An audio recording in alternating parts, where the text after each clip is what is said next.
Bismillah ar-Rahman ar-Rahim. Welcome to our program Vision Talk. Dear viewers, as you know that we have started this program where we discuss the current affairs, what's happening everywhere around the world, and we take guests from all over the world to discuss those issues and to have an in-depth analysis of those issues. And as everyone knows, there is only one issue right now in every country of the world, and that is the coronavirus pandemic. So our guest today is a very esteemed personality. His name is Dr.Foad Izadi, and he is the faculty member of Department of American Studies at the Department of World Studies at University of Tehran.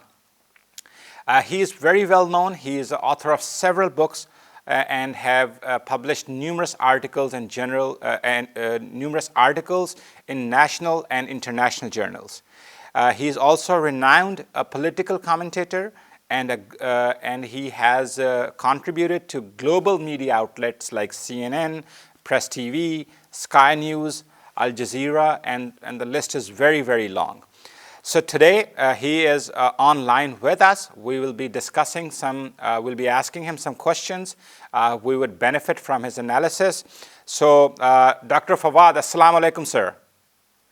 Alaikum assalam. First of all, we want to welcome you to our program, Vision Talk, and we want to thank you that you took some time, and you have a very busy schedule, and you gave some time to us. So we, the team of Vision Talk, first of all, want to thank you very much for this. Okay, so my first question to you, Dr. Foad, is that we would be discussing Iran. Iran is has a very unique situation right now. So my first question is, how is Iran coping with the coronavirus right now? Bismillah ar-Rahman ar-Rahim. Like any other country, Iran is trying to exercise some of the terminology that has become famous. Social distancing is one of them. Schools have been closed, universities, primary schools, high schools, all the schools have been closed. Public gatherings are not taking place, even Friday prayers or any place where people gather, they have stopped doing that.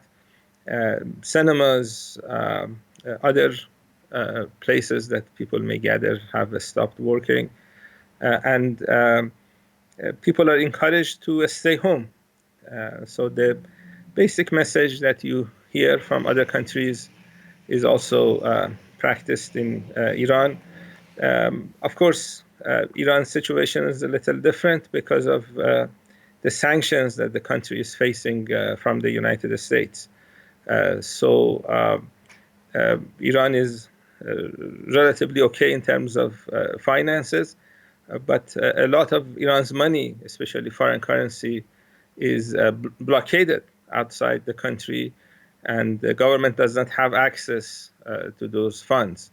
And especially at this time when a lot of businesses close and people become jobless, having financial resources to address some of the economic problems that come with this pandemic is going to be important. So Iran is suffering in that sense because of sanctions.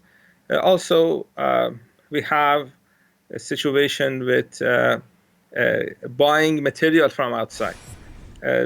Medical equipment or medicine technically is not sanctioned, but Iran is not able to pay for these items because of the banking sanctions. So although medicine is not sanctioned, but Iran is not able to pay for these items, and so that is also creating problems. A lot of things are made internally, but for the things that needs to be purchased from outside, there are some difficulties in that area as well. Thank you, Dr. Foad. So what I understood is that the way Iran is coping with this pandemic is just following the general guidelines that every other country is following.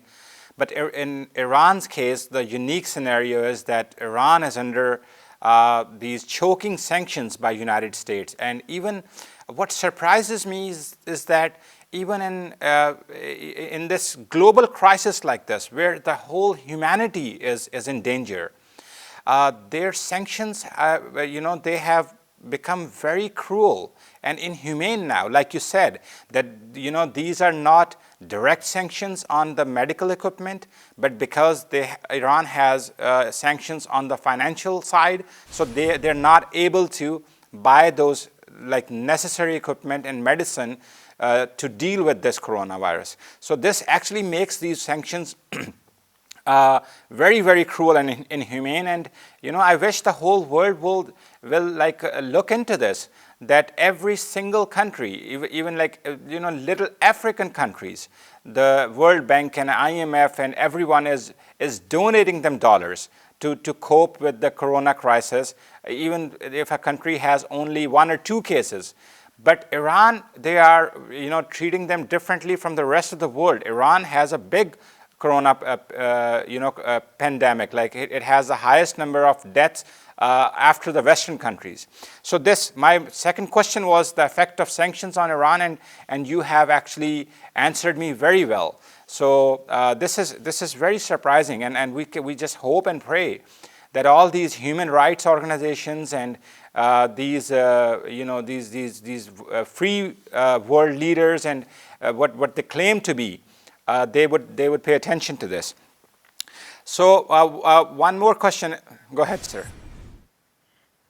Human rights organizations like Human Rights Watch, which is actually an American organization, had a report a couple of months ago before this coronavirus, extensive report showing how the sanctions are affecting Iran's ability to deal with purchases that are not sanctioned, like medicine, like food items.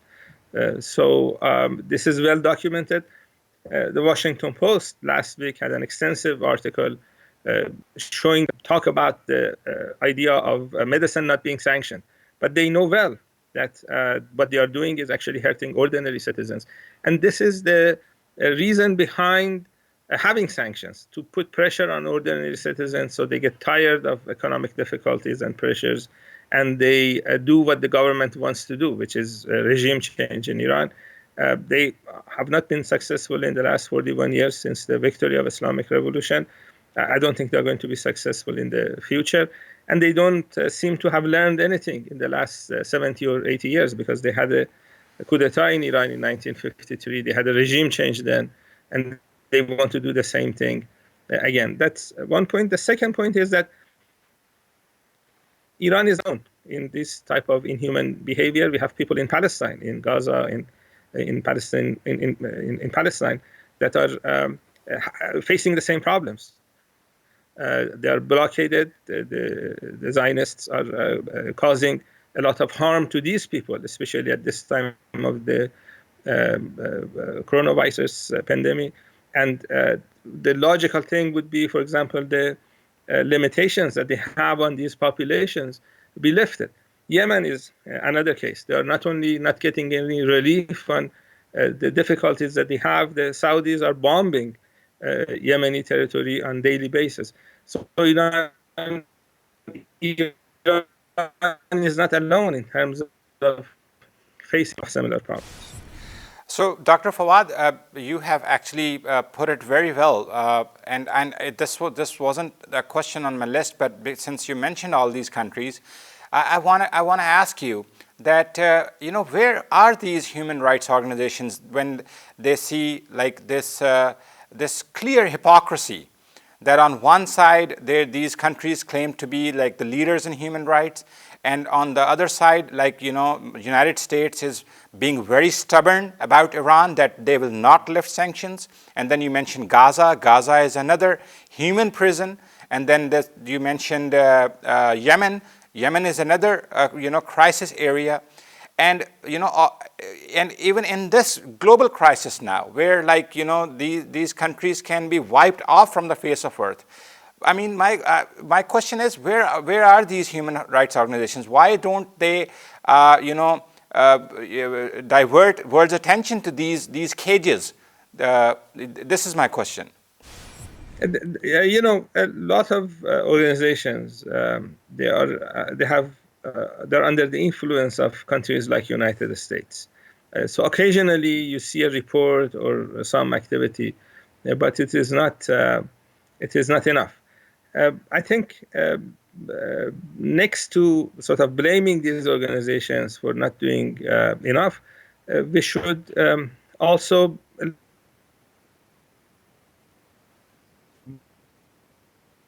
bombarded in Yemen are bombarded by fellow Muslims in Saudi Arabia. The people who Palestine are blockaded by the Israelis, but they have this cooperation with some of the Muslim countries like Saudi Arabia or UAE, countries like that. So at the same time that we blame human rights organizations for not doing enough, we should also blame ourselves, the leaders that are in charge of Muslim countries. In many cases, not only are not helping with the difficulties that the Muslims have, they are actually causing harm and causing difficulties and plundering resources that could be used for these type of activities. You see what the Saudi government is doing with oil prices. The oil prices are quite low, and the main beneficiary of low prices are Western countries. And these resources, the monetary resources, could be spent in helping countries to cope with the difficulties that exist, and they're not only not doing that, they're actually causing more difficulties. Yes, thank you very much. Like you said, that before we complain about other organizations or non-Muslim actors, we should, at least think about the behavior of our own fellow Muslims, like Saudi Arabia, and instead of doing any good, they are actually contributing to more harm, like in places like Yemen and Gaza. Thank you very much, Dr. Fawad. I just have one last question from you. That because Iran has, like I said, has a very unique situation right now, that they have this coronavirus, but at the same time they have these choking sanctions. So what lessons, this is my last question to you, what lessons can other countries learn from Iran, the way Iran is coping with this crisis? For example, you mentioned yourself, like Palestine, Yemen. What lessons can these countries learn from Iran? If you look at the data, with all the sanctions and difficulties, Iran is actually doing better than some European countries.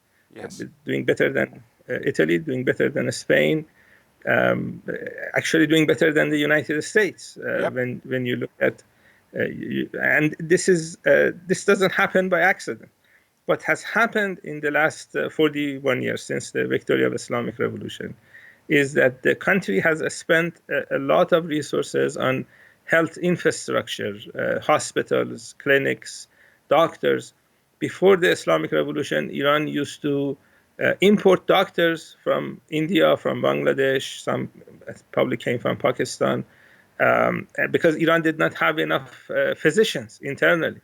And now Iran is actually exporting physicians. There are plenty of medical schools and plenty of medical school graduates.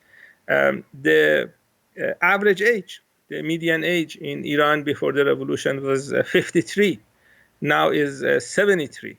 So you Wow. have this increase of 20 years in the last 41 years, which is an indication that there is more medicine available, there is more healthcare available.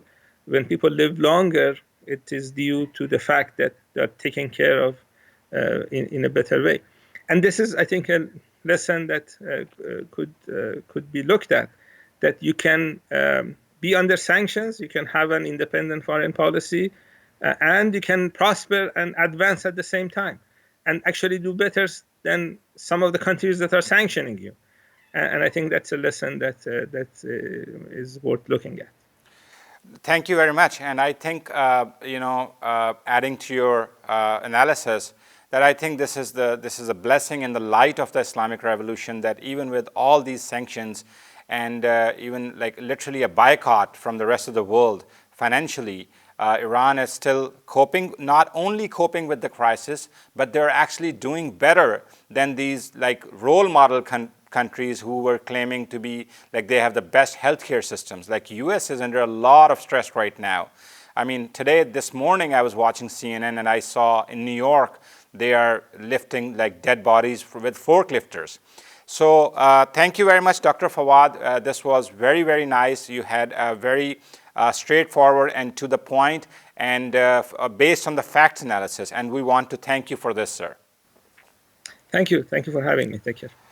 All right. So, dear viewers, like you heard Dr. Fawad Izadi, he is a very renowned contributor to all the global media outlets and the national and international journals.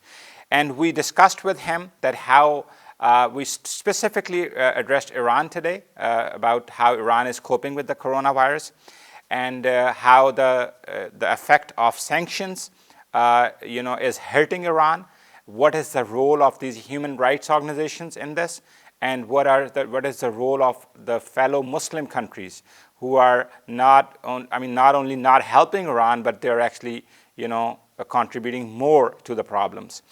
And then we discussed the lessons that other countries can learn, because even in these sanctions and in this situation, extreme situation, Iran is relatively coping very well as compared to other countries. Like Dr. Fawad said, we hope that you benefited from our program, and with all this craziness of news and fake news and everything going on, we hope and we wish that we have fulfilled our goal to provide you, to give you the facts, the on-the-ground facts, and to provide you with the truth.